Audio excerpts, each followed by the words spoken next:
दोस्तों, आज फिर नई परख के दर्शकों को मैं अभय कुमार दुबे सीधा संबोधित करने वाला हूं। मेरी बात हमेशा की तरह सीधी होगी, सटीक होगी और बिना किसी हेर-फेर के होगी।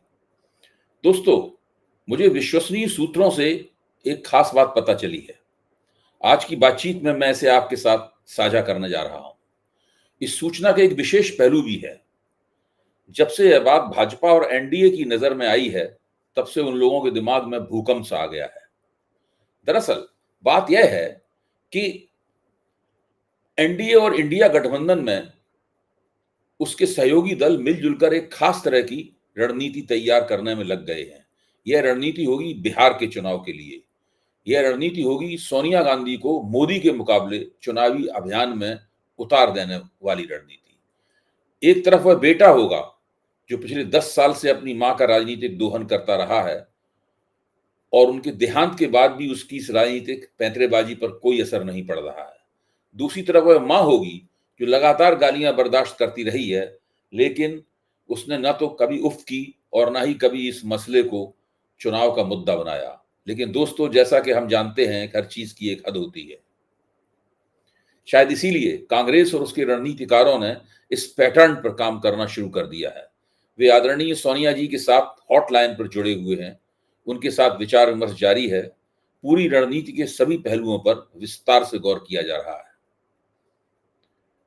यह खबर पता लगने के बाद से मुझे तो ऐसा लगने लगा है कि बिहार के दरभंगा में हुआ गाली प्रकरण अब भारतीय जनता पार्टी और नरेंद्र मोदी के हलक में अटक गया है। वे इसे न तो निगल पा रहे हैं और न ही उगल पा रहे हैं। दरअसल मोदी जी जो चाहते थे उसका ठीक उल्टा हो रहा है। वे चाहते तो यह थे कि बिहार के चुनाव में उनकी स्वर्गीय मां आदरणीय हीराबेन को दी गई गाली को लगातार केंद्र में रखा जाए और फिर आम लोगों के जज्बात भड़काकर नीतीश भाजपा सरकार के खिलाफ चल रही एंटी इनकम्बेंसी की लहर को कमजोर किया जा सके।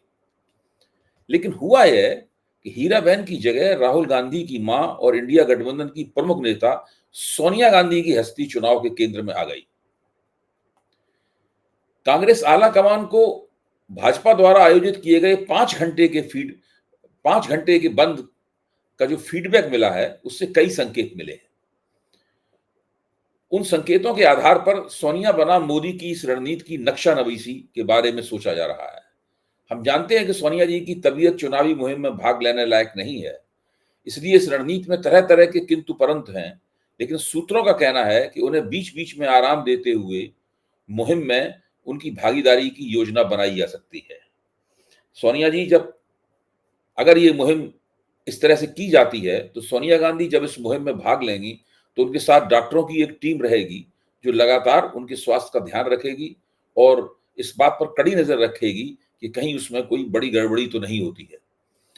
भाजपा के बिहार बंद पर जितनी भी खबरें मिली हैं, जितने भी वीडियो सामने आए हैं, जितने भी विश्लेषण और आम लोगों से हुई बातचीत की जानकारी मिली है, सभी एक ही ओर इशारा कर रहे हैं कि गाली प्रकरण, उसके आधार पर की गई मोदी जी की अपील और सोनिया गांधी का उसकी प्रतिक्रिया में दिए गए वक्तव्य ने सोनिया गांधी के उसकी प्रतिक्रिया में दिए गए वक्तव्य ने एक नई परिस्थिति को पैदा कर दिया है।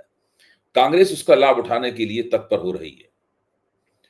दोस्तों, कल मैंने आपको बताया था कि आर्टिफिशियल इंटेलिजेंस के निष्पक्ष और लोकप्रिय ऐप ग्रोक के मुताबिक सोनिया को हीराबेन के मुकाबले संख्या में कई गुना गालियां भाजपा वालों ने और स्वयं नरेंद्र मोदी ने दी हैं। आज ग्रोक ने बिहार बंद पर छपी या प्रसारित की गई सभी खबरों का एक विश्लेषण किया। उसके निष्कर्ष चौंकाने वाले निकले। ग्रोक कहता है, ठीक ठीक उसी के शब्दों में सुनिए कि ग्रोक क्या कहता है। ग्रोक कहता है कि बिहार में हालिया गाली प्रकरण ने राजनीतिक माहौल को गरमा दिया है, लेकिन सोनिया गांधी की छवि पर इसका सीधा और नकारात्मक असर कम ही दिखाई पड़ता है। यह प्रकरण मूल रूप से कांग्रेस की वोट अधिकार यात्रा के दौरान दरभंगा में एक व्यक्ति द्वारा पीएम मोदी की मां को गाली देने से शुरू हुआ था। दोस्तों, ग्रोक की विश्लेषण करने की अपनी शैली है। इतना कहने के बाद उसका विश्लेषण एक उपशीर्षक लगाता है और यह उपशीर्षक है मुख्य प्रभाव। जरा सुनिए मुख्य प्रभाव हेडिंग के तहत ग्रोक का क्या कहना है। ग्रोक मुख्य प्रभाव की 2 श्रेणियां हम लोगों के सामने पेश करता है। पहली श्रेणी है विपक्षी समर्थकों के बीच मजबूती। ग्रुप कहता है यह घटना सोनिया गांधी की छवि को मजबूत कर रही है, क्योंकि विपक्ष कांग्रेस और आरजेडी ने बीजेपी के पाखंड पर हमला बोल दिया है। तेजस्वी यादव और रोहिणी आचार्य जैसे नेताओं ने याद दिलाया है कि मोदी ने खुद सोनिया को जर्सी गाय और कांग्रेस की विधवा जैसे अपशब्द कहे थे। सोनिया को दशकों से अपशब्द झेलने वाली मजबूत और गर्मामय नेता के रूप में पेश किया जा रहा है, जो कभी सार्वजनिक रूप से न रोई, न ही कभी पीड़ित कार्ड खेला। इससे बिहार में कांग्रेस समर्थकों में सहानुभूति बढ़ सकती है, खासकर महिलाओं और युवाओं में, जहां इसे बीजेपी की महिला विरोधी संस्कृति के रूप में भी देखा जा रहा है। अब दूसरी श्रेणी क्या है ग्रुप की? दूसरी श्रेणी है कि बीजेपी के समर्थकों के बीच क्या प्रभाव पड़ रहा है। मतलब पहली श्रेणी वो थी कि विपक्षी समर्थकों के बीच में क्या प्रभाव पड़ रहा है, दूसरी श्रेणी यह है कि बीजेपी के समर्थकों के बीच में क्या प्रभाव पड़ रहा है। बीजेपी ने इस प्रकरण को मोदी की मां के अपमान पर केंद्रित रखा, लेकिन बंद के दौरान सोनिया के लिए इस्तेमाल किए गए अपशब्दों ने उल्टा असर डाला। दोस्तों, आपको पता ही है कि बंद के दौरान भाजपा और एनडीए की आक्रामक टोलियों ने बार बार सोनिया गांधी को बारवाला कहकर अपमानित किया, लेकिन ग्रोक का आकलन है कि इससे सोनिया की छवि पर कोई बड़ा नकारात्मक असर नहीं पड़ा, बल्कि बीजेपी पर गुंडागर्दी का आरोप लगा। पब्लिक ओपिनियन में यह बंद भाजपा की भावुक राजनीति बनकर रह गया, जो असली मुद्दों जैसे बेरोजगारी और एसआईआर से ध्यान भटका रहा है। ग्रोक आगे कहता है, तकरीबन निष्कर्ष निकालता है ग्रोक, बिहार चुनाव 2025 से पहले इस प्रकरण ने ध्रुवीकरण बढ़ाया है। यानी बिहार चुनाव 2025 से पहले इस गाली प्रकरण ने ध्रुवीकरण बढ़ाया है, लेकिन सोनिया गांधी की छवि को कोई स्थायी नुकसान नहीं दिखता। उल्टे यह प्रकरण उन्हें सहनशील और बलिदानी नेता के रूप में मजबूत कर सकता है। ग्रोक यह भी बताता है कि प्रियंका गांधी की एक पुरानी क्लिप भी इस मौके पर काफी वायरल हो रही है। दोस्तों, प्रियंका गांधी का यह पुराना वीडियो क्लिप मैंने भी देखा जब ग्रोक ने इस ओर मेरा ध्यान खींचा। जरा आप भी इसका मुलाहिजा फरमा लीजिए। जब पीएम मोदी ने गालियों को मुद्दा बनाने की बहुत कोशिश की, तो प्रियंका ने उसी समय बोला था कि उनके भाई और मां को लगातार टारगेट किया जाता रहा है, लेकिन हम इसे मुद्दा नहीं बनाते।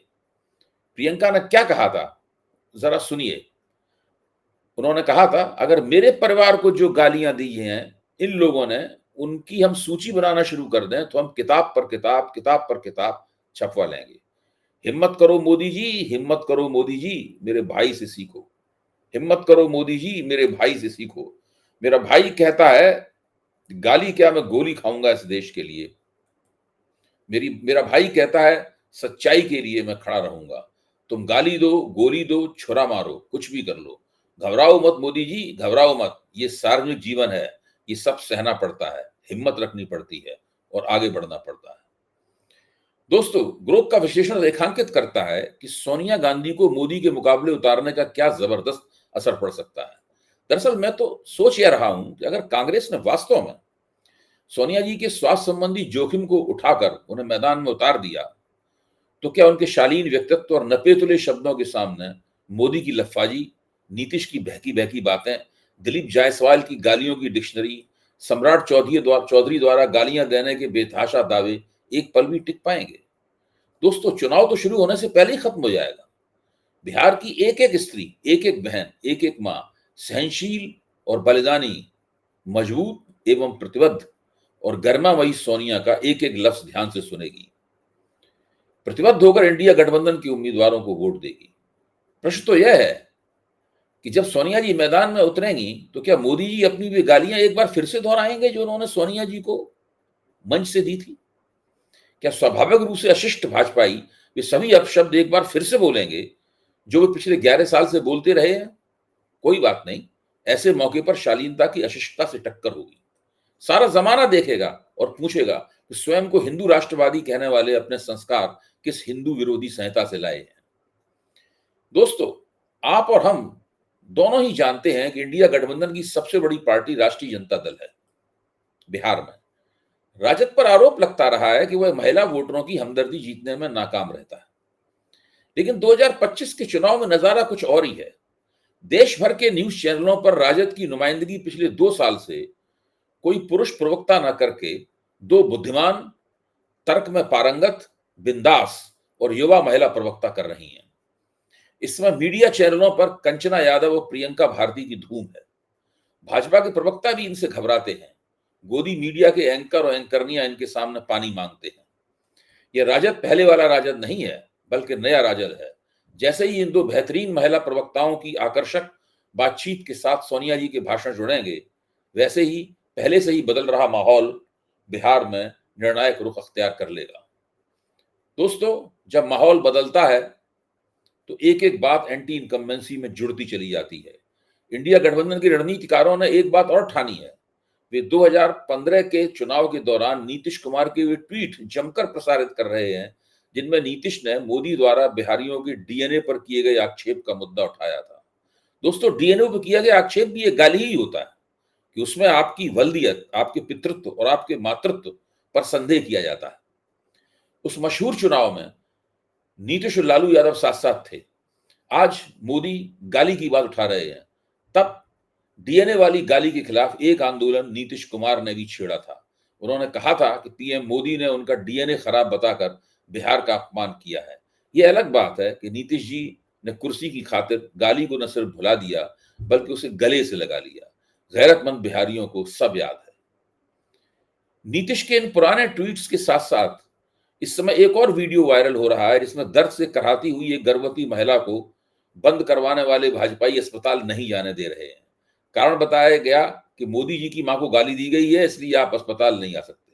मतलब एक गर्भवती मां गाड़ी में दर्द से करा रही है और इनके लिए मोदी के कथित अपमान का बदला लेना जरूरी है।